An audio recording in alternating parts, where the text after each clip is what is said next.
சகோதரி, நான் சிவில் சர்வீஸை வச்சே நான் சொல்கிறேன் உங்களுக்கு பதில். எம்பிஏ படித்தேங்க.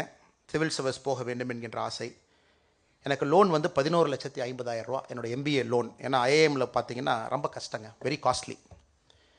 சிவில் சர்வீஸில் நான் வாங்கக்கூடிய சம்பளத்துக்கே லோன் கட்ட ஆரம்பித்தேன்னா எனக்கு வந்து கிட்டத்தட்ட 9 வருஷம் ஆகும் இஎம்ஐ போட்டு கட்டுறக்கு. இது ஒரு உதாரணமாக வச்சு உங்கள்கிட்ட சொல்கிறேன். நீங்களும் அந்த மாதிரி முடிவு எடுப்பீங்க. ஏன்னா MBA is very costly in India. So முதல் டெசிஷன் மேக்கிங் வந்து உங்களுடைய பொருளாதாரம், எங்கே இருக்கிறீங்க, எங்கே போகணும், உங்களால் அது முடியுமான்னு. இந்த State Bank of India IIM லக்னோக்குள்ளே ஒரு பிரான்ச் இருக்கும். 3 வருஷத்துக்கு ஒருக்கா ஃபோன் பண்ணுவார். சார் எல்லாம் கட்டிட்டாங்க, நீங்கள் மட்டும் லோன் கட்டாமல் இருக்கீங்க, அதை பொறுங்கய்யா, நான் 2 வருஷத்தில் கட்டுறேன். 5 வருஷம் கழிச்சு ஃபோன் பண்ணாங்க. நீங்கள் தான் சார் ரெக்கார்டு, இது வரைக்கும் ஐஏஎம் லக்னோவில் யாருமே 5 வருஷம் லோன் கட்டல, 5th இயர் ரீச் ஆகிட்டீங்கன்னு. இருங்க சார் கட்டுறேன். ஸோ 9th இயர் கம்ப்ளீட் பண்ணுங்க. 9th இயர் வரைக்கும் மாதம் என்னோடய இஎம்ஐயில் வந்து 33,000 ரூபா நான் ஒதுக்கி வச்சிருக்கேன். ஏன்னா என்னுடைய லோன் ப்ளஸ் அந்த இன்ட்ரெஸ்ட் போகணும். இது எல்லோரும் எடுக்கக்கூடிய முடிவு. பொருளாதாரம் என்பது அடிப்படையில் you have to take a call. எந்த கோச்சிங் இன்ஸ்டியூட் போவீங்க, எவ்வளோ கட்டுவீங்க, அந்த ஃபீஸ்க்கு வர்த்தா. இரண்டாவது முடிவு, வாட் இஃப் யூ ஃபெயில். எல்லாமே என்ன சொல்லுவாங்கன்னா வாட் இஃப் யூ சக்சீட். என்னுடைய இது எப்போவுமே வாட் இஃப் யூ ஃபெயில்.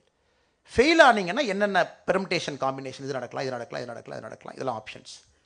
அந்த பேஸை கவர் பண்ணிட்டீங்களா? ஏன்னா நீங்கள் ஃபெயில் ஆகிறனால குடும்பத்துக்கு ஒரு பிரச்சனை வந்துடக்கூடாது, நீங்கள் ஃபெயில் ஆனாலும் இன்னொரு பிரச்சனை ஆகக்கூடாது. மென்டலி நீங்கள் ஒரு how you gone through it, how you walk through that பாத்.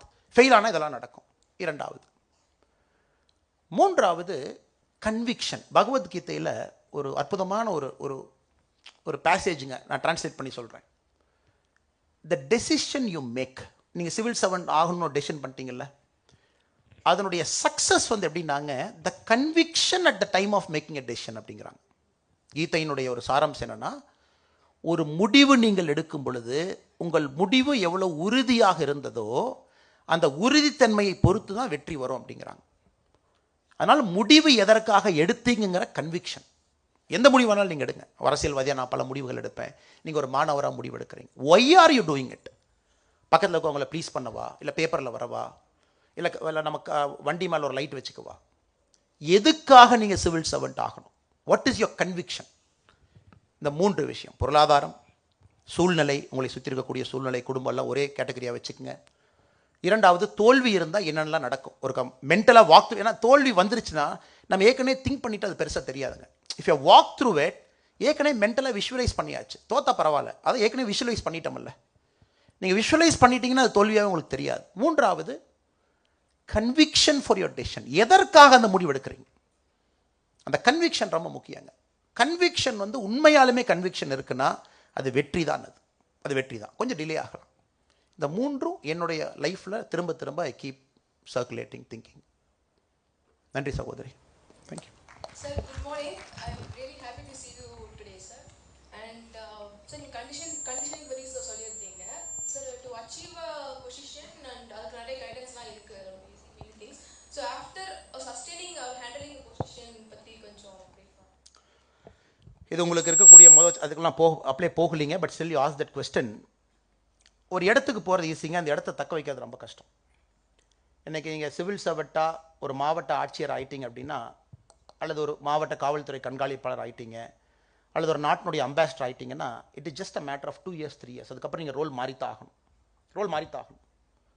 அதுக்கப்புறம் இன்னொரு பொறுப்புக்கு நீங்கள் போய்த்தாகணும். ஏன்னா எந்த பொறுப்புமே சிவில் சர்வீஸில் உங்களுக்கு நிரந்தரம் கிடையாது. You keep moving. எதுக்காக அந்த கண்டிஷனிங் அப்படிங்கிற வார்த்தையை நான் பயன்படுத்தினாங்க, சில நேரத்தில் நல்ல பொறுப்புக்கு போவீங்க. சோ கால்டு நல்ல பொறுப்பு, எல்லாம் நல்ல பொறுப்பு தான். சில நேரம் தண்ணி இல்லா காடுங்கிற பொறுப்புக்குள்ளே போவீங்க, அதுவும் நல்ல பொறுப்பு தான். பட் உங்களுடைய conditioning is to serve people. It doesn't matter to you. அப்போ என்ன ஆகும், உங்கள் டெசிஷன் மேக்கிங்கே ரொம்ப ஸ்மார்ட்டாக இருக்கும். நீங்கள் யாரையும் ப்ளீஸ் பண்ண போக மாட்டீங்க. அரசியல்வாதிகளோ ஒரு முதலமைச்சரோ அமைச்சரோ நல்லது மட்டும் நம்ம காதில் சொல்லணும். You will not do that. You will say what is right. அதுக்காக தான் திரும்ப திரும்ப கண்டிஷன் சொன்னாங்க. அடுத்த 35 வருஷத்துக்கு இப்போ தயாராகிக்குங்கறக்கா அந்த வார்த்தையை பயன்படுத்தினேன். There is nothing call good post. ஆரம்ப காலத்தில் நாங்கள்லாம் ஏஎஸ்பியாக இருக்கும்போதுங்க, கார்கலாங்கிற ஊரில் ஃபஸ்ட்டு போஸ்டிங்க. உடுப்பி பதில் ஒரு வெஸ்டர்ன் காட்ஸில் இருக்கக்கூடிய சின்ன கிராமம். கஷ்டப்பட்டு நானே என்னுடைய அப்போ திருமணம் ஆயிடுச்சுங்க. நானும் ஒய்ஃபும் போய் டிவி வாங்கிட்டு வந்தோம். டிவி அது பார்த்திங்கன்னா முதல் நாளே ஃபியூஸ் போயிடுச்சு. ஒரு இடி உழுத்து டிவி போயிடுச்சு. ஏன்னா உங்களுக்கு கிடைக்கிற சம்பளத்தில் 33,500 ரூபா இங்கே கட்டணும். கஷ்டப்பட்டு வாங்கின டிவி அதுவும் முதல் வார இடியில் அதுவும் போயிடுச்சு. Rural area, extremely rural area, every thing is discomfort. உங்களுக்கு எவ்ரி திங் இஸ் டிஸ்கம்ஃபர்ட், ரோட்ல இருந்து வேலைகள் எல்லாமே.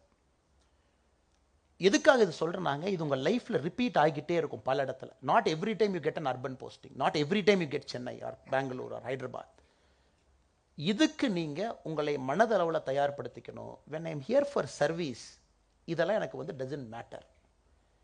உங்கள் சம்பளமும் பார்த்தீங்கன்னாங்க, இன்றைக்கி ஒரு சிவில் சர்வெண்ட்ஸ் நேர்மையாக இருந்தால் என்ன நீங்கள் சாதிக்க முடியும்? நேர்மையாக இருந்தீங்கன்னா நல்ல ஒரு வாழ்க்கை வாழலாம், குழந்தைங்களை நல்லா படிக்க வைக்கலாம், ஒரு வீடு வாங்கலாம்.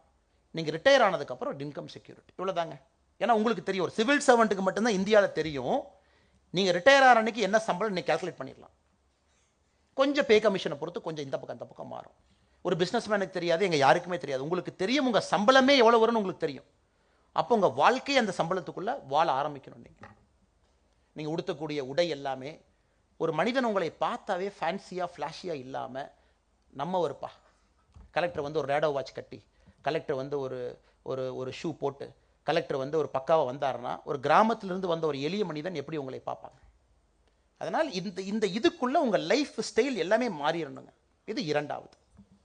மூன்றாவது, இப்போ இருக்கக்கூடிய சூழ்நிலையில் தினமும் உங்களை இம்ப்ரூவ் பண்ணிக்கிட்டே இருக்கணும். ரவி சார் ஒரு இன்ஸ்பிரேஷன். ஏன்னாங்க ரிட்டையர் ஆகிட்டார், டிஜிபியாக ரிட்டையர் ஆகிட்டார். அதுக்கப்புறம் அவருக்கு ஒன்றுமே இல்லைங்க. அவர் சும்மா ஜாலியாக நார்மலாக இருந்தால் போதும். திரும்ப அவர் ஏதோ ஒரு வீடியோ போடுறாரு, பேசுகிறாரு, தினமலர் நிகழ்ச்சிக்கு வர்றாரு, எல்லா பக்கம் சுற்றுறாருன்னா அவருடைய அறிவு தேடல் இன்னும் இருக்குன்னு தான் நான் பார்க்குறேன். இன்னும் அறிவு தேடல் இருக்குது, இன்னும் கற்றுக்கிறாரு. என்ன அந்த சிரியாவில் என்ன பிரச்சனை, ஏன் சிரியாவில் இவ்வளோ ஆகுது அப்படின்னு பேசுகிறாரு.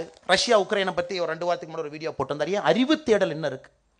மாணவ செல்வங்க கிட்ட அவர் எப்போ ஐபிஎஸ் ஆனாருங்க, இன்னைக்கு வந்து பேசுகிறாருன்னா எவ்வளோ விஷயம் அவர் படிச்சுட்டு வரணும். இன்னைக்கு ஓ இதா பேட்டர்னாப்பா, இதெல்லாம்ப்பா கற்றுக்கிட்டு தானே வர முடியுங்க. அறிவு தேடல் தொடர்ந்து உங்களுக்கு இருக்கணும். Every day you should learn. இந்த மூன்றும் நீங்கள் பண்ண ஆரம்பிச்சிட்டிங்கன்னா, என்னை பொறுத்தவரை first is conditioning, second is you will live your life to the limited standards of what is available to you. ஆடம்பரம் இல்லை, அதுக்குன்னு கீழே இல்லை, நடுத்தரமான ஒரு வாழ்க்கை. மூன்றாவது அறிவு தேடல் தினமும். இது 3 இருந்தால் நீங்கள் எப்படிங்க லைஃப்பில் தோப்பீங்க? எப்படி லைஃப்பில் தோப்பீங்க? தோக்கவே மாட்டீங்களே. You live a good life. இந்த 3 தான் நான் கண்டிஷனிங் அப்படிங்கிற வார்த்தையை பயன்படுத்தினேன். நன்றி, தேங்க்யூ. Hello sir. சார் என் பேர் ராஜஸ்ரீ. சாரி, எங்கே இருக்கிறீங்க சிஸ்டர்? ஓ அங்கே இருக்கீங்க, சாரி. அங்கே பாரு, அங்கே மைக் எடுத்துப்பாங்க. என் பேர் ராஜஸ்ரீ. நான் வந்து அக்ரிகல்ச்சர் கிராஜுவேட், 2019 பேட்ச். இப்போ கரண்ட்டாக வந்து யூபிஎஸ்சி ப்ரிப்ரேஷன் ஸ்டார்ட் பண்ணியிருக்கேன். சைட் பை சைடு ஒரு என்ஜிஓவில் சர்வ் பண்ணிகிட்ருக்கேன், செங்கல்பட்டு கோசம்ரக்ஷனா ட்ரஸ்ட்டுன்னு. என்னோட கொஷின் என்னென்னா, நான் வந்து யூபிஎஸ்சி சிவில் சர்வெண்ட் ஆகிட்ட பிறகும் சைட் பை சைடு என்னால் வந்து சர்வ் பண்ண முடியுமா, ஒரு என்ஜிஓவில், ஒரு நான் ப்ராஃபிட் என்ஜிஓவில் சர்வ் பண்ண முடியுமா அப்படின்னு கேட்க தான் சார். ஒன்று, சர்வ் பண்ண முடியுமா முடியாதான்னு சொல்கிற விடங்க அவங்களுக்கு சர்வ் பண்ணுறதுக்கு நேரம் இருக்காது. Simple, you not have time. One. Second வந்து anything that is in conflict with your position நீங்கள் சர்வே பண்ண முடியாதுங்க. ஏன்னா நீங்கள் ஒரு இந்திய அரசு அதிகாரி, தமிழக அரசு அதிகாரி ஆகிட்டிங்கன்னா, சில இடத்துல நீங்கள் ஹானரி மெம்பர்ஸாக இருக்கலாம், அலோவ் பண்ணுறாங்க, ஹானரி மெம்பர்ஸாக இருக்கலாம். நீங்கள் அரசுகிட்ட பர்மிஷன் வாங்கணும், ரைட்டிங்கில் வாங்கணும், பெர்மிஷன் வாங்கி நீங்கள் ஹானரி மெம்பர்ஸாக இருக்கலாம். அதில் பொலிட்டிக்கல் கான்ஃப்ளிக்ட் இல்லை, அதில் ஒரு ஃபினான்ஷியல் டிரான்சாக்ஷன் இல்லை, அதில் வந்து கவர்மெண்ட்டோட ஒரு கான்ஃப்ளிக்ட் இல்லை. அப்படின்னா அது ஒரு பெரிய பஞ்சாயத்துங்க. பட் நீங்கள் சிவில் சர்வீஸ்குள்ளே போனதுக்கப்புறமே நீங்கள் 1008 விஷயங்கள் செய்யணும்னு நினச்சிங்கன்னா அங்கே நீங்கள் நேரம் கொடுக்க முடியாது. முடியும் இல்லைன்னு நான் சொல்லிங்க. அது எந்த ட்ரஸ்ட்டுன்னு பார்க்கணும், அது மாநில அரசு, அதுக்கு வந்து நீங்கள் ரைட்டிங்கில் கேட்கணும். சப்போஸ் நீங்கள் தமிழ்நாட்டில் வேலைக்கு வர்றீங்கன்னா அவங்க அதுக்கு உங்களுக்கு எக்ஸம்ஷன் கொடுக்கணும், நீங்கள் கண்டினியூ பண்ணணும். அதை ட்ரஸ்ட்டை பொறுத்து, ட்ரஸ்ட் எப்படி ரெஜிஸ்டர் பண்ணிக்க, there is a process. But நான் சொல்கிறதுங்க உங்களுக்கு நேரமே இருக்காதுன்னு சொல்கிறேன். You will do multiple things, you are so busy. அப்போ இந்த ட்ரஸ்ட்லேயே நீங்கள் இருந்தீங்க, அந்த ட்ரஸ்ட்டுக்கும் நீங்கள் ஜஸ்டிஃபை பண்ண முடியாது, நேரம் கொடுக்க முடியாது அவங்களுக்கும். அதனால் civil service is a 24/7 full time role. நீங்கள் எதுவுமே நீங்கள் செய்ய முடியாது. அதனால தான் லீவே ரொம்ப குறைவு. ஏன்னா நீங்கள் ஒரு சென்சிட்டிவ் போஸ்ட்டில் இருக்கீங்க, லா அண்ட் ஆர்டரில் இருக்கீங்க அப்படின்னா, நீங்கள் அந்த போஸ்ட்டுக்கு வந்ததுக்கப்புறம் என்ன உங்களுக்கு லீவுங்க? இன்றைக்கி திங்கிங்கே இப்போ எனக்கு 15 சிஎல் இருக்குதுங்க, ஒரு 30 இஎல் இருக்குது, நான் 45 நாள் நான் ஒரு வருஷமும் லீவ் எடுத்துக்கிட்டேங்கன்னா, எஸ் உங்களுக்கு கவர்மெண்ட் கொடுக்குறாங்க. ஆனால் நல்ல சிவில் சர்வெண்ட் எடுக்கவே மாட்டான். You see a good civil servant, they will never take. ஏன்னா அதுக்கு தகுந்த மாதிரி அவங்க குடும்பமும் மாறிக்கும், அதுக்கு தகுந்த மாதிரி எல்லாரும் மாறிக்குவாங்க. ஏன்னா you are fully dedicated. Even if you take a break, it's an inconvenience to everybody. அதனால் நீங்கள் முழுமையாக இருப்பீங்க, சர்வீஸ்லேயே தான் இருப்பீங்க, வேறு எதுவும் செய்வதற்கு உங்களுக்கு வாய்ப்பு இல்லை என்பது என்னுடைய தாழ்மையான கருத்து. அதிலும் சில பேர் மல்டிபிள் விஷயம் பண்ணுறாங்க. நான் சமீபத்தில் டெல்லியில் ஒரு ஆஃபீஸரை பார்த்தேன், IPS officer, 2013 batch, sky jumping, 74 sky jumping பண்ணியிருக்கார். ரஷ்யா போயிட்டேன் சார், 74 ஸ்கை ஜம்ப் பண்ணிட்டேனார். பரவாயில்ல தம்பி, ஐபிஎஸ் வேலைக்குள்ளேயே நேரத்தை கண்டுபிடிச்சிட்டிங்களானே. பேஷன் சார், சின்ன வயசு இன்ஜினியரிங்லேருந்து பண்ணுறேன், I am able to do. அதுலேயும் இருக்காங்க, பீப்புள் ஆர் தேர், நான் இல்லைன்னு சொல்லிங்க. You have to achieve a fine balance. தேங்க்யூங்க. Hello sir. Oh sir, my self Rajalakshmi. எனக்கு ஒரு கொஸ்டின் என்னென்னா, உங்களோட புக்கு ஆக்சுவலாக என்னோட ஃப்ரெண்ட்ஸ் எனக்கு பர்த்டே கிஃப்ட் பண்ணியிருந்தாங்க. ஸ்டெப்பிங் பியாண்ட் ரியல் லைஃப் காக்கின்னு சொல்லிட்டு, ரிவிலேஷன்ஸ் ஆஃப் ரியல் லைஃப் காக்கின்னு. அதில் நான் ரீட் பண்ணியிருந்தேன், உங்களோட எம்பிஏ எக்ஸாமும் மெயின்ஸ் எக்ஸாமும் சேம் டேயில் நீங்கள் ஃபேஸ் பண்ணீங்க அப்படின்றது. அது செம்ம பயங்கர ஷாக்கிங்காக இருந்துச்சு. லைக் நீங்கள் எப்படி அந்த பியர் ப்ரெஷர், ஃப்ரஸ்ட்ரேஷன்ஸ் ஹேண்டில் பண்ணீங்க? Because now you have experience it a lot. ஆனால் அந்த டைமில் யூ ஆர் அ ஆஸ்பிரண்ட். ஒரு ஆஸ்பிரண்ட்டாக இருந்துட்டு அதை ஃபேஸ் பண்ணது எப்படின்றது கொஞ்சம் சொல்ல முடியுமா சார்? சிஸ்டர், சில நேரத்தில் உங்களுக்கு அது வரும். Everybody will get that. சில நேரத்தில் அந்த சங்கடங்கள் வரத்தான் செய்யும். ஏன்னா எனக்கு வந்து சிவில் சர்வீஸ் போகணும் அப்படிங்கிறது ஒரு உந்துதல் வந்து ஏற்கனவே சொன்னது போல் நவம்பர் 26, 2008 அந்த மும்பை அட்டாக் ஆனதுக்கப்புறம் ஒரு பெரிய உந்துதல், சடன் டிரான்ஸ்ஃபர்மேஷன். ஏன்னா இல்லாட்டி எம்பிஏக்கு முன்னாடியே நான் யோசிச்சிருந்தா அது வேறு மாதிரி டெசிஷன் எடுத்துருக்கலாங்க. பட் நான் எம்பிஏ பண்ணணும், ஒரு பிஸ்னஸ் ஆரம்பிக்கணுங்கிறது தான் ஆரம்பகால ஆசை. அது யூபி போனதுக்கப்புறம் மனசு மாறிச்சு, மும்பை அட்டாக் மனசு மாறிச்சுங்க. பட் நீங்களாம் ரொம்ப ஏர்லியராக டெசிஷன் எடுக்கிறீங்க. ஏன்னா நான் வந்து 25 வயசில் தான் சிவில் சர்வீஸ் போகணுங்கிற ஒரு கிளாரிட்டி எனக்கு வந்துச்சுங்க. பட் மெனி ஆஃப் யூ நான் பார்க்குற வெரி யங், 21, 22 இருக்கீங்க, ரொம்ப young. I'm very happy for you. நீங்களும் ஆல்ரெடி டெசிஷன் பண்ணிட்டீங்க. எனக்கு வந்து லேட் டெசிஷன் மேக்கிங் நான் ஒத்துக்கணுங்க. இரண்டாவது, நான் லேட் டெசிஷன் மேக்கிங் எடுத்ததுக்கப்புறம் நான் ஒரே ஆப்ஷன் வந்து சரண்டர் மட்டும்தான். ஆப்ஷனே இல்லை எனக்கு. சரண்டர். எம்பிஏல இருக்கோம், படிக்கிறோம், பிளேஸ்மெண்ட் வேண்டான்னு சொல்லிட்டோம். பிளேஸ்மெண்ட் நம்ம உட்கார போகிறதில்ல. Civil service prelims second year ஆரம்பத்தில் எழுதணும், கிளியர் ஆயிடுச்சு. செகண்ட் இயர் எண்டில் மெயின்ஸ் கிளியர் ஆயிடுச்சு. அதுக்கப்புறம் இன்டர்வியூ டேட்டு வந்துருச்சு. ஸோ நான் இந்த ப்ராசஸில் போகும்போது நிறைய ரிஸ்க் எடுத்துட்டேங்க சிஸ்டர். ஏற்கனவே சொன்ன மாதிரி 11.5 லட்சம் லோன், எம்பிஏ வேலை வேண்டான்னு சொல்லியாச்சு, இந்த பக்கம் வந்தாச்சு. அப்படி இருக்கும்பொழுது எனக்கு ஒரே ஆப்ஷன் இஸ் டு சரண்டர். அதனால் அந்த முழு 3 மாதமே எனக்கு நல்லா ஞாபகம் இருக்குதுங்க. ஒரு கடுமையான சூழல். ஒன்று, கிளாஸுக்கு நீங்கள் அவ்வளோ ப்ரிப்பேர் பண்ணணும், ப்ரெசன்டேஷன் பண்ணணும், கேஸ் ஸ்டடி படிக்கணும், இது ஒரு பக்கம். சிவில் சர்வீஸ்க்கு 4 மணி நேரம் டெய்லி கொடுத்தாகணும், இது ஒரு பக்கம். அந்த 4 மணி நேரத்தை காலையில் 2 மணி நேரமாக நான் பிரிக்கணும், 4 to 6. சாயந்தரம் 9 to 11 2 மணி நேரம் பிரிக்கணும். ஸோ இட்ஸ் அ கமிட்மெண்ட், அவ்வளோதாங்க. அந்த கமிட்மெண்ட் எப்போ வரும்னாங்க, when you have conviction. அதனால தான் நான் திரும்ப திரும்ப பேசும்போது ஒரு வார்த்தையை சொன்னேன், கீதையினுடைய ஒரு பேசிக் சாரம்சம், நீங்கள் முடிவு எடுக்கும் பொழுது உங்களுடைய முடிவு எவ்வளவு உறுதித்தன்மை அந்த முடிவில் இருந்துச்சோ அதை பொறுத்து தான் வெற்றி கிடைக்கும். So it is about conviction. Conviction தான் அந்த டெப்த் ஆஃப் யுவர் தாட். அதனால் நான் திரும்ப திரும்ப எல்லாத்துக்கும் சொல்கிறதுங்க, இங்கே அங்கே யோசிக்காதீங்க. சிவில் சர்வீஸ் வரணுமா, வரணும்னா வரணும், அவ்வளோதாங்க, முடிஞ்சு போச்சு. இதில் வந்து இங்கே அங்கே தமிழ்நாடு கிடைச்சா வருவேன், அசாம் கிடைச்சா போக மாட்டேன், யூபி கிடைச்சா போக மாட்டேன், அந்த பேச்சே இருக்கக்கூடாதுங்க. when the conviction is deep, 100% success will happen. So it's conviction. Thank you. Thank you, sir. நன்றி. இவங்க எடுத்துக்கலாங்களா, முடிஞ்சதா? சரி, சகோதரி சொல்லுங்கள், கடைசி கேள்வி எடுத்துக்கலாம்.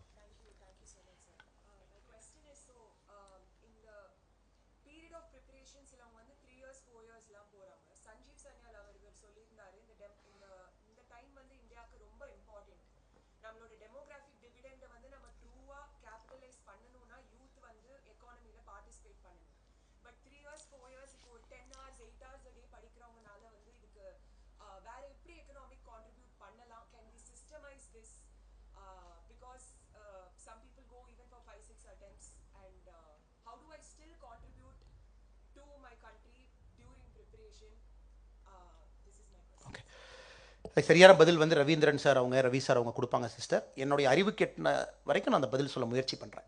இப்போ சிஸ்டருடைய கேள்வி ரொம்ப சிம்பிளுங்க. நாங்கள் 5 வருஷம் ப்ரிப்பேர் பண்ணி 5 வருஷம் ப்ரிப்பரேஷன்லேயே போச்சுன்னா இந்த நாட்டினுடைய வளர்ச்சிக்கு எங்கள் பங்கு என்ன இருக்கும்? எக்கனாமிக்கலாக நம்ம பங்கெடுக்க முடியாது சிஸ்டர். என்னுடைய ஒரு கன்விக்ஷன் நான் பார்த்த வரைக்கும், இந்த லேட்டாக சிவில் சர்வீஸ்குள்ளே வர்றாங்க இல்லைங்களா, I somehow feel that they are better civil servants. அது என்னன்னு எனக்கு தெரியலிங்க. கொஞ்சம் நான் ஒரு 3 அட்டெம்ப்ட் எடுத்துட்டேன். இத்தனைக்கு நான் ஃபஸ்ட் அட்டெம்ப்டில் போன ஆளுங்க. பட் ஒரு 3வது அட்டெம்ப்ட் நான் எடுத்துகிட்டு வந்தேன் சார், 2வது அட்டெம்ப்ட் வந்தேன், 4வது அட்டெம்ப்ட் வந்தேன்னு சொல்கிறவங்ககிட்ட ஒரு சகிப்புத்தன்மையும் ஒரு பரந்த மனப்பக்குவத்தையும் அதிகமாக நான் பார்க்குறேன். இந்த ஃபஸ்ட் அட்டெம்ப்டில் வரேன்னு சொல்கிறாங்கல்ல, ஏன்னா ஐயா நீ மன்னிக்கணும், அவருக்கு எல்லாம் தெரியும், அது சம்வேர் ஏதோ ஒரு இடத்துல கொஞ்சம் ஈகோ வந்து எங்கேயோ ஒரு இடத்துல உட்கார்றதை நான் பார்க்குறேன். சின்ன வயசில் வர்றவங்க, ஏன்னா they haven't seen life well. அதனால் நீங்கள் நான் லேட்டாக வர்றேன் அப்படிங்கிறது நீங்கள் தயவு செஞ்சு எடுத்துக்காதீங்க. என்னோட பேட்ச்மேட்ஸ் அன்றைக்கி சூப்பர் சக்ஸஸ்ஃபுல்லாக இருக்கிறவங்க எல்லாமே நான் பார்த்த வரைக்கும் 150 பேரில் 3rd attempt 4th attemptல வந்தவங்களுக்கு ஃபெயிலியரை பார்த்துட்டாங்க. ஸோ அதனால் சிவில் சர்வீஸில் ஃபெயிலியரையும் ஏற்றுக்கக்கூடிய மனப்பக்கம் உங்களுக்கு டக்கு டக்குன்னு டெசிஷன் எடுக்க மாட்டாங்க. கொஞ்சம் மெச்சூரிட்டி அதனால் நீங்கள் மேபி அப்படி எடுத்துக்கங்களேன் பாசிட்டிவாக. Maybe you're becoming more matured. உங்களுக்கு ஃபஸ்ட் அட்டம்ப்டில் கிடைச்சா சந்தோஷம், நோ ப்ராப்ளம். அட்டம்ப்ட்டுக்கும் மெச்சூரிட்டிக்கும் சம்மந்தம் இல்லைன்னா கூட தோல்வியை நீங்கள் சிவில் சர்வீஸில் பார்த்துட்டு உள்ளே வரும்பொழுது உங்கள் மனப்பக்குவம் இன்னும் பெருசாக இருக்குங்கிறது என்னுடைய தியரி. ரெண்டாவதுங்க, ப்ரிப்பரேஷனில் தயவு செஞ்சு நீங்கள் எந்த வேலையுமே செய்யாதீங்க. இப்படி நினச்சிக்கங்களேன், நீங்களும் நாட்டுக்காக ஒரு நல்ல ஒரு லீடராக வர்றதுக்கு முயற்சி பண்ணிக்கிட்டு இருக்கீங்க. அதற்கு இந்த நேரத்தை நீங்கள் பயிரில் போடுறீங்க. எப்பொழுதுமே நான் சொல்லக்கூடிய ஒரு உதாரணங்க, ஒரு சின்ன செடியை நட்டு வைக்கிறீங்க. அது செடி வேண்டாம், ஒரு சின்ன ஒரு சீடு நமக்கு இருக்குது, சீடு. அதை நம்ம குழியை பறித்து உள்ளே போட்டுட்டோம், தண்ணியெல்லாம் ஊற்றிட்டோம். ஒரு 3 நாள் கழித்து பார்க்குறோம், என்னடா அது வளரவே இல்லை அப்படின்னு. அப்புறம் இதெல்லாம் பண்ணி என்னங்க வளரவே இல்லைன்னு சொல்லிட்டு மறுபடியும் வச்சுட்டு மூடி மறுபடியும் தண்ணி ஊற்றுறோம். அது வளராதுங்க. ஒரு நம்பிக்கை தான். நீங்கள் அந்த சீடை போட்டுட்டு தண்ணி ஊற்றிக்கிட்டே இருக்கீங்க, அது திடீர்னு பார்த்தீங்கன்னா ஒரு மேஜிக்காக ஒரு 30 days 40 days கழிச்சு அப்படி லைட்டாக அப்படி வரும். இந்த சைனீஸ் பேம்புல ஒரு ஸ்டோரி சொல்லுவாங்க. அது 30 சென்டிமீட்டர் வளர்ந்துருங்களாமா. அந்த 30லிருந்து அடுத்த சென்டிமீட்டர் வளரக்கு வளரவே வளராது, அப்படியே நிற்கும். நாமளும் என்னடா தண்ணியாக ஊற்றுவோம், சைனீஸ் பேம்பு அப்படியே இருக்கேன். ஆனால் ஒரு 60 நாள் கழித்து அதனுடைய வளர்ச்சி பார்த்தீங்கன்னா ஒரு நாளைக்கு 4 சென்டிமீட்டர் இருக்கும். அதனால் இன்றைக்கி நீங்கள் சைனீஸ் பேம்பு மாதிரி அந்த வளராத காலகட்டத்தில் உங்களுக்கான நங்கூரத்தை போடுறதா மட்டும் நீங்கள் பாருங்கள். ஏன்னா உங்களுக்கு வாய்ப்பு கிடைக்கும் பொழுது இது எல்லாம் அந்த லீடர்ஷிப்பில் வந்து உட்காரும். ப்ரிப்பரேஷன், சகிப்புத்தன்மை, பொறுமை, தோல்வி, அந்த ரூமில் தனியாக உட்காந்துருக்கிறது, யாருமே உங்களோட இல்லாமல் இருந்தது, அந்த 3-4 வருஷம் அந்த ப்ராசஸ் போகிறீங்க இல்லைங்க, that makes you a better leader. அதனால் I see it positively. அதனால் நீங்கள் அவசரப்பட்டு நான் ஃபஸ்ட் அட்டம்ப்டே வரணும், நோ ப்ராப்ளம். செகண்ட் வரணும், நோ ப்ராப்ளம். உங்களுக்கு ஸ்டேயிங் பவர் இருக்கா, எல்லா அட்டம்ப்ட் கொடுங்க. the faster you get, better for you. But அதுக்குன்னு நான் 2 அட்டம்ப்ட் கொடுத்துட்டு நான் கிளம்பிட்டுமா, அது வேஸ்ட் ஆஃப் டைம்னு பார்க்காதே. ஒரு அட்டம்ப்ட் எக்ஸ்ட்ரா எடுக்கிறக்கும் உங்கள் leadership will become better and better for each attempt. அப்படி பாசிட்டிவாக பாருங்கிறது என் தாழ்மையான கருத்து. சரிங்க, தேங்க்யூ, ரொம்ப நன்றி.